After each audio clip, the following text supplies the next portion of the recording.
and our hip extensors have to be strong. They have to be strong in different planes. So now, you're always on a bench.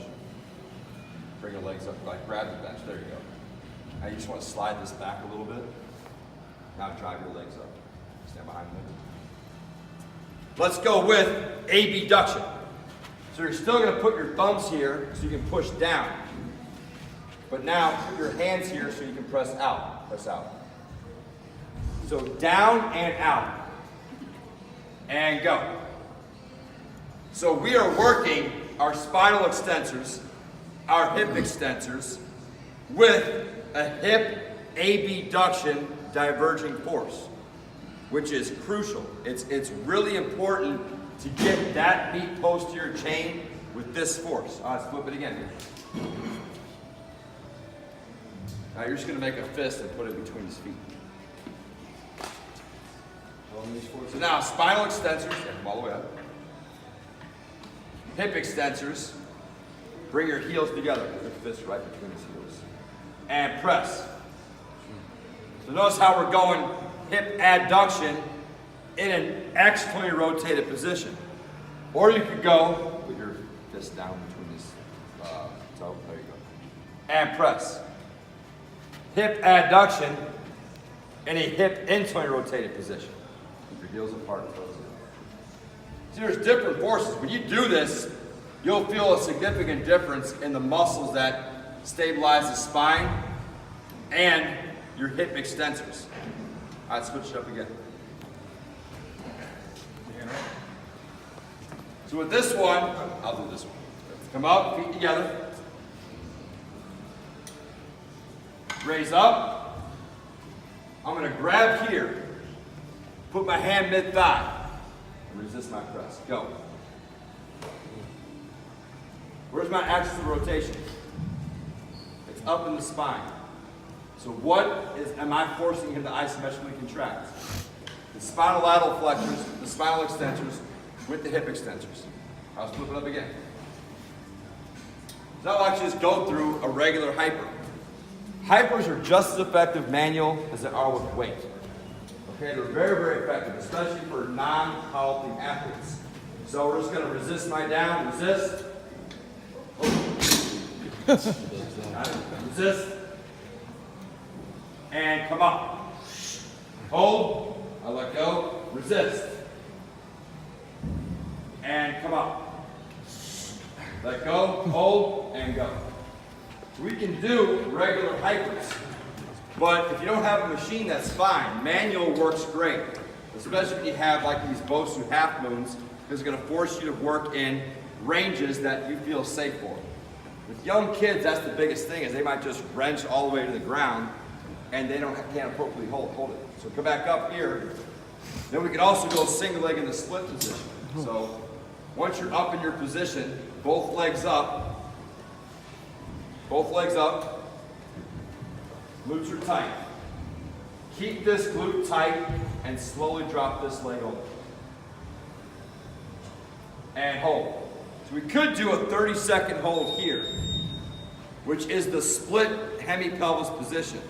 Or we could do alternate. So bring the leg up, glute, bring the leg down, hold. 2, 3. Bring the leg up, glute, bring the leg down, hold. 1, 2, 3. Bring the leg up, glute, bring the leg down, hold. See the sequence? So with hypers, come on up. You need a lot of double leg with diverging force iso. Single leg iso. Single leg switches, but try to switch in midair.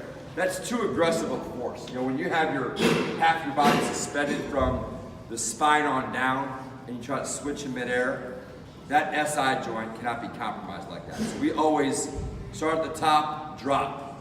Bring it up, hold, set the SI joint, then drop. Go conservative on your alternating ones like that.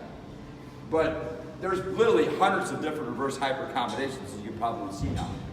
Okay, so especially when we're out driving in, the spinal lateral flexion with the meat of the hip extensors and the spinal extensor stabilizer is essential.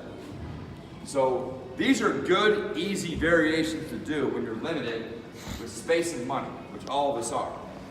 If you're going to invest in anything, you'll just be getting these things. Now, I don't ever use this for anything else, but they're great for hypers. They're great for reverse hypers. And just make sure in your database and posterior chain, you have good hip hinge and good knee. So this is a hip hinge. Even though it's isometric, it's still focusing on the hinge. It's really aggressive on the posterior chain at the hip. Or you can just do pull through. So the pull through, all you really need is a band and a rack. So this is a light band, but just imagine this is like one of the blue ones that I got over there. All you really gotta do is put your band on the rack. And this is a go-to. Like we do this with like 7-year-olds. I think that even with young kids, it's too essential not to do. And even with our elite level athletes, we'll just do it with heavy band tension. So if you get here, this actually pulls you into a great hinge. Like an RDL with a different force. So we'll do a lot of pull-throughs. Slow tempo, 101 tempo, high volume, loaded. Once they get the band tension down, if you actually have like a cable machine or something, like I like to do off my belt squat. I got a belt squat, so we'll just grab the belt, step away from the belt squat, and do our loaded pull-throughs like that. But those are the great hip hinge stuff that you don't need a lot of money and equipment for. Banded pull-throughs and manual hypers. And then just make sure you have a good variety of your knee flexion. So your knee flexion would be, if I was to take this bench and flatten it out, and again, just imagine I got a heavier band tension.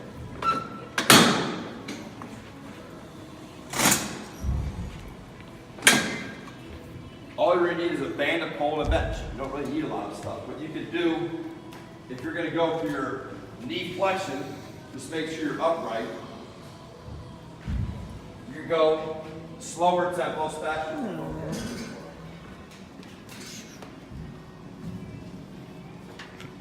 Thanks. Slower tempo, faster tempos, or even if you go double leg, you can hit the same kind of diverging force. So trunk bracing upright, out into abduction, and in the abducted position, we go through the curls. We'll do this on a lot of volume. So most of our floor glute ham and glute ham raises, just as in most programs, we only go like sets of 5, 6 tops, because it's aggressive. The floor glute ham, we usually put those, you guys got the Bulgarian squat pads and soreness. Add those on the outside of the rack. Just put your knees on a pad, and then you can just do all of your floor glute hams yourself out apart, because those Bulgarian squat pads work great. But outside of that, if I'm looking for volume, we'll do the banded volume a lot, single leg or double leg. We'll get into reps of 15, 20, 25, 30.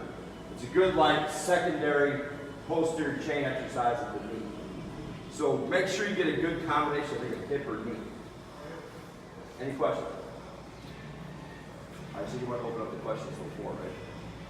Yeah, that's good. Questions?